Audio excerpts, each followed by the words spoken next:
¿Hasta dónde puede subir el petróleo y va a generar esto una crisis como la de los 70? Vamos a hablar de todo ello porque el riesgo geopolítico se dispara y esto tiene impactos significativos para ti. Hola a todos y bienvenidos a mi canal. Muchísimas gracias por suscribiros, gracias por dejar vuestros comentarios y muchas gracias por darle un me gusta. El precio del petróleo se dispara. Poca gente lo esperaba tras las decisiones de la OPEP que han mostrado cómo el cumplimiento de las restricciones de oferta era bajísimo, cómo aumentaba la producción en Estados Unidos, el exceso de oferta era alto y eso ha supuesto un enorme viento de cola para las economías europeas y de los países desarrollados. Importamos menos petróleo, es decir, pagamos menos por las importaciones. Y por lo tanto, eso ha servido para fortalecer y mantener el Producto Interior Bruto. Me diréis, si la eurozona va fatal, pues imagínate cómo iría con el precio del petróleo elevado. Ahora, el riesgo geopolítico no solamente aumenta, sino que aumenta exponencialmente y el petróleo se dispara. ¿Puede el petróleo generar una crisis económica y un problema muy importante en las economías desarrolladas, importadoras de materias primas? Vamos a ver algunas cosas y lo comentamos. Lo primero que podemos ver es que el precio del petróleo ha tenido una fuerte subida en la semana. ¿Por qué? Por el ataque de Irán a Israel. Esta fortísima subida no deja de mostrar, como podéis ver en este gráfico cortesía de Bloomberg, que el petróleo lo que está haciendo es recuperar después de una bajada muy significativa. Ha subido muy fuerte y esa subida viene no solamente por el efecto de la tensión geopolítica, aumento de lo que son los conflictos en Oriente Medio, riesgo de cierre del estrecho de Hormuz, riesgo de bombardeo a los campos petrolíferos de Irán y, por supuesto, todo eso genera un suelo en el precio de esta materia prima esencial para el sector manufacturero. El petróleo aumenta de precio no por el riesgo geopolítico solamente, sino también por la bajada de tipos. La bajada de tipos lleva a que tomar posiciones largas, tomar posiciones a largo plazo, almacenar petróleo y financiar margin calls sea mucho más barato. Por lo tanto, el efecto monetario es muy importante en la energía. No es ninguna sorpresa que el precio del petróleo haya estado débil los meses en los que se estaban subiendo tipos y los bancos centrales estaban retirando sus estímulos monetarios. ¿Por qué? Menos cantidad de dinero en el sistema yendo a activos relativamente escasos. Ahora, lo que ha pasado desde julio es que vuelve a subir la masa monetaria y además más de 20 bancos centrales están bajando tipos. ¿Qué significa eso? Por lo tanto, más cantidad de dinero yendo a activos relativamente escasos. Las materias primas no causan la inflación, son una consecuencia de la inflación. El dinero se protege para no perder poder adquisitivo. Bien, el riesgo geopolítico, como veis aquí, genera un suelo, ¿de acuerdo? Y el precio del petróleo se está recuperando. Llegará a los 85, 90, 100 dólares el barril, complicado por varios factores. Vamos a ver el elemento de los últimos 5 años, lo que es desde un entorno más global, ¿vale?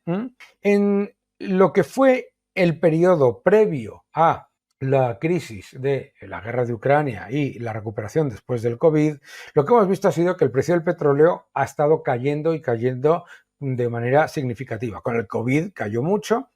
Después, con la reapertura y la expansión masiva monetaria de los bancos centrales, oh sorpresa, el petróleo volvió a subir de manera importante. Pero fijaos qué curioso. En el momento en el que se empezaron a subir los tipos, a pesar de que continuaba la guerra de Ucrania y se recrudecía el conflicto en Medio Oriente, culminando con en octubre de 2023 el atentado contra Israel que fue una escalada todavía mayor y que ha continuado con una escalada por parte de Hezbollah, por parte de Irán, etcétera. Bien, pues lo que hemos visto con las subidas de tipos es que la tendencia del precio del petróleo era a la baja. Además, mucha mayor oferta. Estados Unidos produce ya más que Arabia Saudí y que Rusia. Y además de producir esos 14 millones de barriles al día que le convierten en el mayor productor del mundo, es producción independiente del Estado y por lo tanto no sujeta a decisiones políticas de reducción de oferta, etc. Por lo tanto, Estados Unidos se ha convertido en la gran maquinaria de desinflación en el sector del petróleo. Además, la OPEP ha estado revisando a la baja las estimaciones de crecimiento de la demanda y ha mostrado cómo el cumplimiento de las reducciones de oferta que habían acordado ha sido bastante bajo. Recordad que las reducciones de oferta que publica la OPEP son recomendaciones. No todos los países las cumplen. De hecho, la mayoría no los cumplen. Bien. ¿Qué es lo que hemos visto con el factor geopolítico? Que el factor geopolítico lo que hace es generar un suelo. El factor geopolítico lo que hace es que la cantidad de dinero en el sistema que va a materias primas mantenga un precio relativamente estable. Sin embargo, el precio del petróleo en lo que va de año lo ha hecho mucho peor que en los últimos 5 años, claramente, mucho peor que el oro y además ha mostrado esa desinflación que es también un factor que se explica por el empeoramiento de lo que es la demanda manufacturera. El sector manufacturero global, el sector industrial, lo está haciendo relativamente mal. Bien, tensión geopolítica genera un suelo, a largo plazo desinflación en el precio del petróleo y el precio del petróleo lo que veis es que tiende a tener rebotes de corto plazo más orientados a ese entorno de riesgo geopolítico dentro de una tendencia de un precio que no es particularmente elevado. Además, obviamente, hablamos del precio del petróleo en términos nominales. Es decir, la gente te dice, no, es que el precio se va a ir a $100, pero es que $100 de ahora por barril no son $100 del año 2008. La inflación se lleva por delante también esa supuesta revalorización. Tenemos que entender eso porque, por ejemplo, cuando vas a la reunión de la OPEP en Viena, los miembros de la OPEP muestran el precio del petróleo en términos reales, descontada la inflación, porque el petróleo no causa la inflación. Lo que causa la inflación es el efecto monetario y el efecto monetario incluye, ojo, el impacto de los riesgos geopolíticos. Es decir, en un periodo de expansión monetaria y riesgo geopolítico, el precio del petróleo sube más. No es que suba más, es que se diluye, se destruye el poder adquisitivo de la moneda. Más cantidad de dinero yendo a activos relativamente escasos, materias primas. Por lo tanto, lo que refleja es que hay oferta de sobra y que el riesgo de generar una crisis, en este gráfico de Fidelity lo podéis ver, se ha reducido de manera significativa. Veréis, desde los años 70 hasta hoy, el impacto en el Producto Interior Bruto de una subida del precio del petróleo es cada vez menor en las economías desarrolladas. Eso es normal. La tecnología, la diversificación, el nivel de apertura económica ha cambiado muchísimo. Con la apertura económica también la capacidad de encontrar suministradores adicionales y competitivos es mucho mayor. Por lo tanto, el avance de la producción no OPEP le ha dado mucho menor poder a la OPEP y además le ha quitado ese impacto en el crecimiento económico, porque el crecimiento económico también es cada vez menos dependiente de lo que es la producción energética. Es decir, tenemos una intensidad energética del crecimiento económico en los países desarrollados cada vez menor. ¿Dónde podemos ver un impacto significativo? En el bolsillo, mis queridos amigos, en el bolsillo. ¿Por qué? En este gráfico cortesía de Bloomberg lo podéis ver. Todo eso que te han dicho los gobiernos, que ellos han bajado la inflación. La inflación no solamente no ha bajado, continúan subiendo los precios, sino que además el principal factor de reducción de la inflación ha sido gracias a la OPEP y a los productores de petróleo. Ha sido el factor de la energía.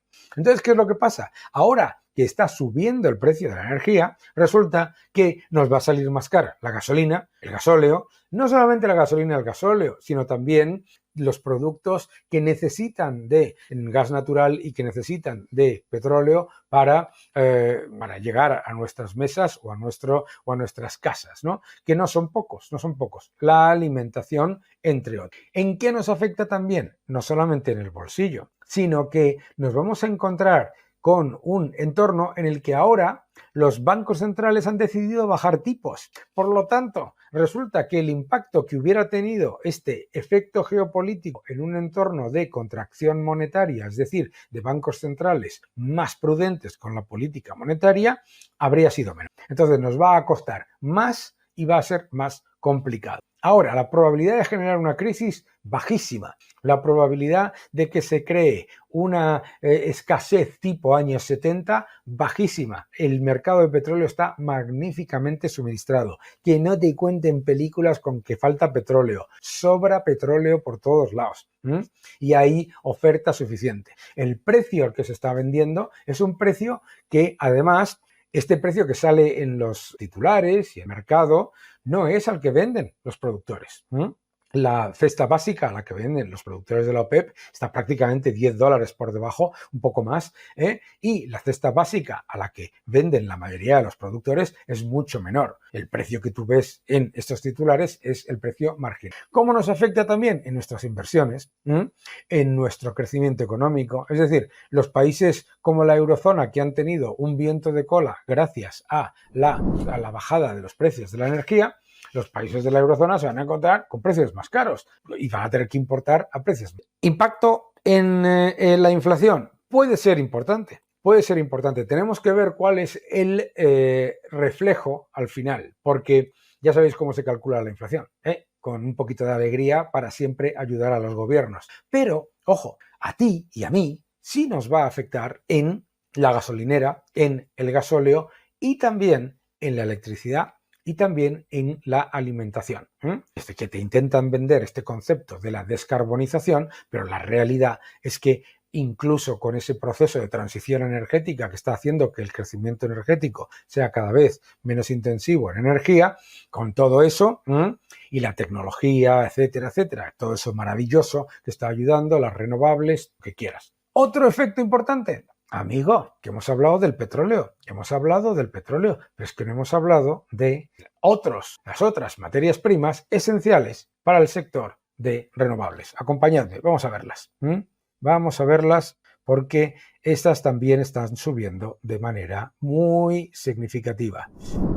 Claro, mucho hemos hablado del petróleo y aquí tenéis, por ejemplo, como el aluminio, el cobre, el níquel han subido más en lo que lleva de año que el petróleo, bastante más. Otro factor que tenemos que tener en cuenta, el oro, mis queridos amigos, el oro que ha subido muchísimo más que el petróleo, muchísimo más que el aluminio y muchísimo más que el cobre. Pero claro, es que muchas veces cuando se habla de energías renovables se olvida a la gente de que el cobre hay que minarlo, que el litio hay que minarlo y que hay que minar mucho más y que todo eso es necesario para las energías renovables. Por lo tanto, sí se percibe un aumento significativo de lo que es los costes de las energías alternativas. Y me parece que son súper evidentes en el caso del cobre, que aquí podéis ver, cortesía de Bloomberg, esta fuerte subida. ¿Desde cuándo? Oh, sorpresa, desde que la Reserva Federal decidió